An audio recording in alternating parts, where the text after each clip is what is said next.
ಆಸ್ತಿಯಲ್ಲಿ ಪಾಲು ಕೇಳೋರಿಗೆ ಶಾಕ್. ಒಂದೇ ಆಸ್ತಿಯಲ್ಲಿ ಹಲವರಿಗೆ ಮಾರುವವರ ಮೇಲೆ ಕ್ರಮ. ಏನಿದು ಸರ್ಕಾರದ ಹೊಸ ಅಪ್ಡೇಟ್ಸ್? ಬನ್ನಿ ನೋಡ್ತಾ ಹೋಗೋಣ. ಎಲ್ರಿಗೂ ನಮಸ್ಕಾರ. ನಾನು ಅಡ್ವೊಕೇಟ್ ಸಂಧ್ಯಾ ಗೌಡ. ಇಲ್ಲಿಯವರೆಗೆ ತಾತ ಮುತ್ತಾತನ ಕಾಲದ್ದು ಹಾಗೂ ತಂದೆ ತಾಯಿ ಮಾಡಿಟ್ಟ ಆಸ್ತಿ ತಮ್ಮ ಮಕ್ಕಳಿಗೆ ಸುಲಭವಾಗಿ ಸಿಗ್ತಾ ಇತ್ತು. ಆಸ್ತಿ ಕಾರಣಕ್ಕೆ ಎಷ್ಟೋ ಸಂಬಂಧಗಳು ಮುರಿದು ಬಿದ್ದಿರುವುದು ಉಂಟು. ಆಸ್ತಿ ವಿಚಾರವಾಗಿ ಸಂಬಂಧಗಳನ್ನೇ ಕಳಚಿಕೊಂಡಿದ್ದಾರೆ. ಆಸ್ತಿಗಾಗಿ ಅಣ್ಣ ತಮ್ಮಂದಿರು, ಅಕ್ಕ ತಂಗಿಯರು ಹಾಗೂ ಪೋಷಕರ ಮಕ್ಕಳ ನಡುವೆ ಕೂಡ ವೈಷಮ್ಯ ಮೂಡಿ ಅಂತರ ಏರ್ಪಟ್ಟಿದೆ. ಇನ್ನು ಕೆಲವು ಮನೆಗಳಲ್ಲಿ ಆಸ್ತಿಯನ್ನ ಸಮಾನವಾಗಿ ಹಂಚಿಕೊಂಡು ಅವರವರ ಪಾಡಿಗೆ ಬದುಕ್ತಾ ಇದ್ದಾರೆ. ಆದರೆ ಇನ್ನು ಮುಂದೆ ನೀವು ಆಸ್ತಿಯಲ್ಲಿ ಪಾಲು ಕೇಳುವ ಮುನ್ನ ಈ ಕೆಲಸವನ್ನ ಮಾಡಲೇಬೇಕು. ಇಲ್ದಿದ್ರೆ ನಿಮ್ಮ ಕೈಗೆ ಆಸ್ತಿ ಸಿಗೋದೇ ಇಲ್ಲ. ಮೊದಲೆಲ್ಲ ಕಾನೂನುಬದ್ಧವಾಗಿಯೇ ಸಿಗುತ್ತಿದ್ದ ಆಸ್ತಿಯು ಇನ್ನು ಮುಂದೆ ಸುಲಭವಾಗಿ ಸಿಗೋದಿಲ್ಲ. ಯಾಕೆಂದ್ರೆ ಇದಕ್ಕೂ ಕೂಡ ಕರ್ನಾಟಕದಲ್ಲಿ ಹೊಸ ಕಾನೂನು ಬಂದಿದೆ.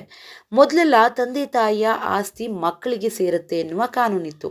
ಕೆಲವರು ಆಸ್ತಿ ಸಿಕ್ಕ ಮೇಲೆ ತಂದೆ ತಾಯಿಯನ್ನ ನಡು ನೀರಿನಲ್ಲಿ ಕೈ ಬಿಟ್ಟವರು ಇದ್ದಾರೆ. ಪೋಷಕರು ಇದ್ದ ಬದ್ದ ಆಸ್ತಿಯನ್ನ ಕಳೆದುಕೊಂಡು ವೃದ್ಧಾಶ್ರಮಗಳಿಗೆ ಸೇರಿರುವ ನಿದರ್ಶನಗಳು ಕೂಡ ಇವೆ. ಇದನ್ನೆಲ್ಲ ಮನಗಂಡಿರುವ ಕರ್ನಾಟಕ ಸರ್ಕಾರವು ಆಸ್ತಿಯಲ್ಲಿ ಪಾಲು ಕೇಳುವ ವಿಚಾರದಲ್ಲಿ ಹೊಸ ನಿಯಮಗಳನ್ನು ರೂಪಿಸಿದೆ. ಸರ್ಕಾರ ಸೂಚಿಸಿರುವಂತೆ ಮಕ್ಕಳು ನಡೆದುಕೊಳ್ಳದಿದ್ರೆ ಇನ್ಮುಂದೆ ನಿಮಗೆ ಪೋಷಕರ ಆಸ್ತಿ ಸಿಗುವುದೇ ಇಲ್ಲ ಎಂದು ಎಚ್ಚರಿಕೆಯನ್ನ ಕೂಡ ನೀಡಿದೆ. ಇಷ್ಟಕ್ಕೂ ಸರ್ಕಾರ ತಂದಿರುವ ಹೊಸ ಕಾನೂನು ಏನು? ವಿವರ ಇಲ್ಲಿದೆ ನೋಡಿ. ಇತ್ತೀಚಿನ ದಿನಗಳಲ್ಲಿ ಮಕ್ಕಳು ತಮ್ಮ ತಂದೆ ತಾಯಿಯನ್ನ ಆರೈಕೆ ಮಾಡ್ತಾ ಇಲ್ಲ, ಸರಿಯಾಗಿ ನೋಡ್ಕೊಳ್ತಾ ಇಲ್ಲ ಎನ್ನುವಂತಹ ಹಲವಾರು ಪ್ರಕರಣಗಳು ಬೆಳಕಿಗೆ ಬರ್ತಾ ಇದೆ. ಪೋಷಕರನ್ನ ಒಂದು ವೇಳೆ ಮಕ್ಕಳು ಆರೈಕೆ ಮಾಡದೇ ಇದ್ರೆ ಅವರ ಹೆಸರಿಗೆ ಅಂದರೆ ಮಕ್ಕಳ ಹೆಸರಿಗೆ ಮಾಡಿರುವಂತಹ ಆಸ್ತಿಯ ವಿಲ್ ಇರಬಹುದು ಅಥವಾ ದಾನಪತ್ರ ಇರಬಹುದು, ಅದನ್ನ ರದ್ದು ಮಾಡುವ ಅಧಿಕಾರವನ್ನ ಪೋಷಕರು ಹೊಂದಿರ್ತಾರೆ. ಅವರಿಗೆ ಇಷ್ಟವಿಲ್ಲದಿದ್ರೆ ಮಕ್ಕಳಿಗೆ ಆಸ್ತಿಯನ್ನ ಕೊಡುವಂತಿಲ್ಲ ಎಂದು ಕರ್ನಾಟಕ ಸರ್ಕಾರ ಸ್ಪಷ್ಟಪಡಿಸಿದೆ. ಈ ಬಗ್ಗೆ ಕಂದಾಯ ಸಚಿವ ಕೃಷ್ಣ ಬೈರೇಗೌಡ ಅವರು ವಿಧಾನ ಪರಿಷತ್ನಲ್ಲಿ ಮಾಹಿತಿಯನ್ನ ನೀಡಿದ್ದಾರೆ.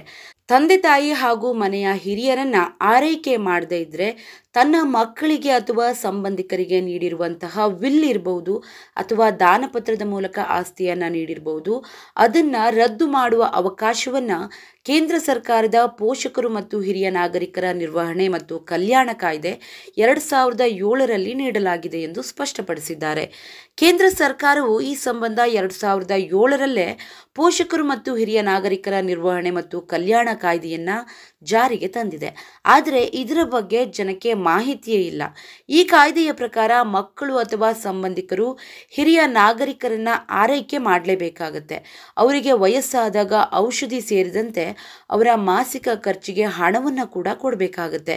ಒಂದು ವೇಳೆ ಹಣವನ್ನ ನೀಡದೇ ಇದ್ರೆ ಅಥವಾ ಆರೈಕೆಯನ್ನ ಮಾಡದೇ ಇದ್ರೆ ಪೋಷಕರು ಈ ಕಾಯ್ದೆಯ ಸೆಕ್ಷನ್ 9ರ ಅಡಿ ದೂರನ್ನ ದಾಖಲಿಸಬಹುದು ಎಂದು ಉಲ್ಲೇಖಿಸಿದ್ದಾರೆ. ಪೋಷಕರ ದೂರು ಸಾಬೀತಾದರೆ ತಂದೆ ತಾಯಿಯಿಂದ ಆಸ್ತಿ ಪಡೆದ ಮೇಲೂ ಕೂಡ ಅವರ ಆರೈಕೆಯನ್ನ ಮಾಡದೇ ಇದ್ರೆ ಸೆಕ್ಷನ್ 23ರಂತೆ ಪೋಷಕರು ತಮ್ಮ ಮಕ್ಕಳ ಅಥವಾ ಸಂಬಂಧಿಕರ ಹೆಸರಿನಲ್ಲಿ ಬರೆದಿರುವಂತಹ ವಿಲ್ ಅಥವಾ ದಾನಪತ್ರವನ್ನ ರದ್ದುಗೊಳಿಸಬಹುದು. ಆಸ್ತಿ ಮತ್ತೆ ಪೋಷಕರ ಹೆಸರಿಗೆ ವಾಪಸ್ ಪಡೆಯುವಂತಹ ಅವಕಾಶ ಕೂಡ ಕಾನೂನಿನಲ್ಲಿದೆ. ಇದರ ಮೇಲ್ವಿಚಾರಣೆಯ ಜವಾಬ್ದಾರಿಯನ್ನ ಉಪವಿಭಾಗಾಧಿಕಾರಿಗಳಿಗೆ ನೀಡಲಾಗಿದೆ. ಈ ಸಂಬಂಧ ಈಗಾಗಲೇ ಉಪವಿಭಾಗಾಧಿಕಾರಿಗಳ ಮುಂದೆ ಸಾವಿರಾರು ಪ್ರಕರಣಗಳು ಕೂಡ ಬಂದಿವೆ ಎಂದು ಹೇಳಿದ್ದಾರೆ. ಈ ವಿಚಾರದಲ್ಲಿ ಜಿಲ್ಲಾಧಿಕಾರಿಗೆ ಅಪೀಲು ಕೂಡ ಹೋಗಲಿಕ್ಕೆ ಅರ್ಜಿದಾರರಿಗೆ ಅವಕಾಶವನ್ನ ನೀಡಲಾಗಿದೆ ಎಂದು ಸಚಿವ ಕೃಷ್ಣ ಬೈರೇಗೌಡ ವಿವರಿಸಿದ್ದಾರೆ. ಅದೇ ವೇಳೆ ಮತ್ತೊಂದು ಮಾಹಿತಿಯನ್ನು ಕೂಡ ನೀಡಿದ್ದಾರೆ. ಒಂದೇ ಆಸ್ತಿಯನ್ನ ಹಲವರಿಗೆ ಮಾರುವವರ ಮೇಲೆ ಕ್ರಮ. ಬಿಬಿಎಂಪಿಯಲ್ಲಿ ಸುಮಾರು 15 ಲಕ್ಷ ಆಸ್ತಿಗಳು ಖಾತಾ ದಾಖಲೆಗಳನ್ನು ಹೊಂದಿರೋದಿಲ್ಲ.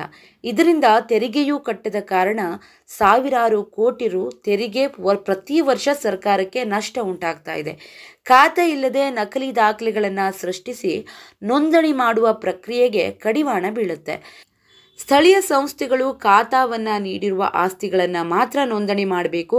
ಸ್ಥಳೀಯ ಸಂಸ್ಥೆಗಳು ನೀಡಿರುವ ಖಾತಾ ದಾಖಲೆಗಳು ಖಾತೆ ದಾಖಲೆಗಳ ಡಾಟಾಬೇಸ್ ಏನಿರುತ್ತಲ್ಲ ಅದು ಕಂಪ್ಯೂಟರ್ನಲ್ಲಿ ಇರಬೇಕು. ಆ ಡಾಟಾಬೇಸನ್ನು ಆಧರಿಸಿ ನೋಂದಣಿ ಪ್ರಕ್ರಿಯೆ ಮಾಡಬೇಕು. ಬಿಬಿಎಂಪಿ ವ್ಯಾಪ್ತಿಯಲ್ಲಿ ಖಾತಾ ನೀಡಿರುವುದನ್ನು ಡಾಟಾಬೇಸ್ನಲ್ಲಿ ಅಪ್ಡೇಟ್ ಮಾಡಬೇಕು.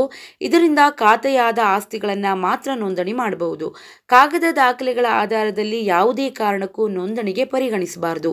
ಉಪನೋಂದಣಾಧಿಕಾರಿ ಕಚೇರಿಗಳಲ್ಲಿ ಕ್ರಮಬದ್ಧವಲ್ಲದ ಸ್ವತ್ತುಗಳ ನಕಲಿ ಖಾತೆಯನ್ನ ಸೃಜಿಸಿ ವಂಚನೆಯಿಂದ ಹೆಚ್ಚು ದಸ್ತಾವೇಜುಗಳ ನೋಂದಣಿ ಮಾಡುವ ಪ್ರಕ್ರಿಯೆಗೆ ಸಂಪೂರ್ಣ ಕಡಿವಾಣ ಹಾಕಬೇಕು ಎಂದು ಸೂಚನೆಯನ್ನ ನೀಡಿದೆ. ಇನ್ನು ಮುಂದೆ ಕಂದಾಯ ಜಮೀನಿನಲ್ಲಿ ಲೇಔಟ್ ನಿರ್ಮಾಣಕ್ಕೆ ಅವಕಾಶವನ್ನ ನೀಡಬಾರದು. ಅಂದ್ರೆ ಈ ಅಗ್ರಿಕಲ್ಚರ್ ಲ್ಯಾಂಡ್ ಇರುತ್ತಲ್ಲ, ಅದರಲ್ಲಿ ಲೇಔಟ್ ನಿರ್ಮಾಣಕ್ಕೆ ಅವಕಾಶವನ್ನ ನೀಡಬಾರದು. ಇದನ್ನ ತಡೆಯಲು ಕಟ್ಟುನಿಟ್ಟಿನ ಕ್ರಮಗಳನ್ನ ಕೈಗೊಳ್ಳಬೇಕು.